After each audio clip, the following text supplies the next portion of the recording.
Capital economic Indore शहर के हर दिन नए आयाम गढ़ रहे हैं, जहां प्रदेश की राजधानी भोपाल सहित देश के कई बड़े शहरों के बाद इंदौर में detailing car mafia car servicing centre की शुरुआत हो चुकी है और प्रदेश के कैबिनेट मंत्री विजय शाह और डिटेलिंग कार माफिया के डायरेक्टर सहित कई संबंधित लोग मौजूद हैं। इस दौरान मंत्री विजय शाह ने कहा है कि रघुवंशी परिवार को बधाई देता हूं, उन्होंने इस तरह कार का वर्कशॉप इंदौर में शुरू किया।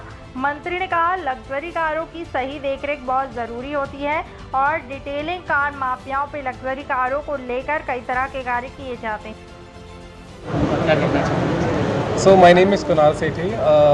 I'm the director for this company for Detailing Mafia, and this is a national chain. We have almost 100 stores now pan India, and when I say 100, that means we are going in every small city, opening multiple stores. And yes, we are into car detailing business, starting from a basic car wash, going till car detailing to ceramic coating to paint protection film, window films.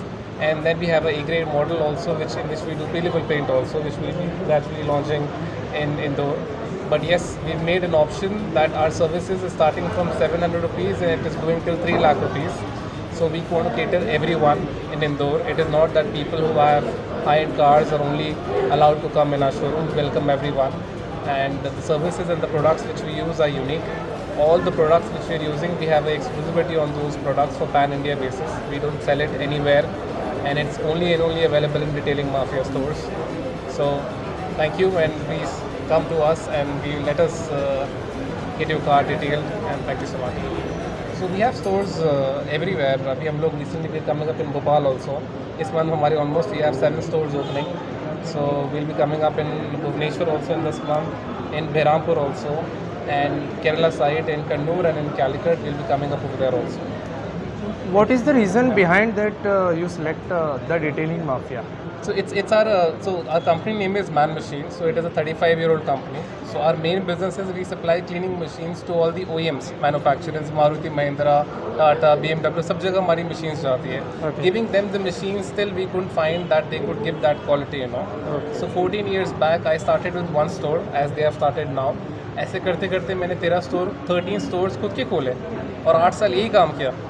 8 साल करने के बाद then we started helping other people कि इसको और cities में कैसे लेके आ सकते हैं। और एक car cleaning, car detailing culture now is boosting in India and people want their car to be clean.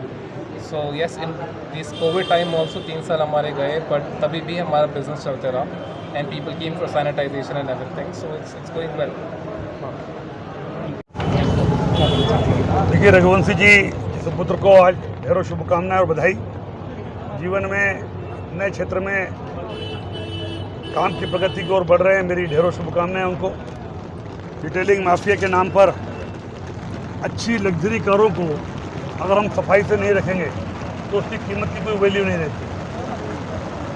आप कितनी महंगी कारें ले लें, अगर वो उस लेवल पर नहीं साफ सफाई हुई उसकी कोई कीमत नहीं। लग्जरी कारों को जिस तरीके से यहाँ पर डिटेलिंग माफिया में एकदम नए नरोमन के साथ करने का उन्होंने आज शुरुआत करी, शुभारम्भ कर रही है। मैं समझता हूँ कि जितने भी कार प्रेमी हैं, जो लग्जरी कार के शौकीन हैं और अपनी गाड़ी को अच्छी रखना चाहते हैं, उनके लिए बहुत बड़ी उपलब्धि है और नए अपने जीवन के लक्ष्य की ओर ये बढ़ रहे हैं, नए व्यापार की ओर ये बढ़ रहे हैं। मेरी ढेरों शुभकामनाएँ आपको भी और डिटेलिंग माफिया को भी, कंपनी की और तरफ से भी, इन सबको ये और आगे बढ़े, तरक्की करें। मेरी ढेरों शुभकामनाएं। सर, कृषि कॉलेज की ज़मीन का मामला लगातार चल रहा है। इंदौर में अनुसंधान की ज़मीन है जिसको ऑक्सीजन जोन बनाने के लिए सरकार आहरण करना चाह रही है ज़मीन को, लेकिन लगातार उसका विरोध हो रहा है। मेरी जानकारी में नहीं है। भारत सरकार ने मध्य प्रदेश सरकार से ये बात करी होगी, उसकी डिटेल हम लेके भी जानकारी में आया है। अभी फिलहाल में मेरी जानकारी। सर, हेराल्ड मामले में क्या कहेंगे? कांग्रेस लगातार प्रदर्शन कर रही है। देखिए, हेराल्ड मामला कोई छुपा हुआ नहीं है। जिस तरीके से कांग्रेस ने धोखाधड़ी करके पैसों का और ज़मीन का ईडी जांच कर रही है और जांच में जो भी मामला आएगा सबके सामने आएगा। प्रथम दृष्टया अपराध लगता है, इसमें घबराने की कोई बात नहीं है।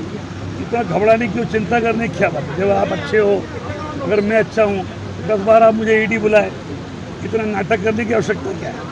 कोई ज़बरदस्ती तो किसी को काउंटर नहीं देंगे। सुप्रीम कोर्ट है, हाई कोर्ट है, आप अपनी बात रख सकते हो उस प्रजातंत्र में। लेकिन अगर आपने गलत नहीं किया तो डरने की आवश्यकता नहीं है। लेकिन प्रथम दृष्टया ऐसा लगता है कि कुछ गड़बड़ है, उसकी जांच ईडी कर रहे हैं। सर, परिवहन विभाग में लगातार भ्रष्टाचार हो रहा है। गडकरी जी ने एक चिट्ठी भी लिखी है मध्य प्रदेश सरकार को। वो चिट्ठी अथेंटिक नहीं।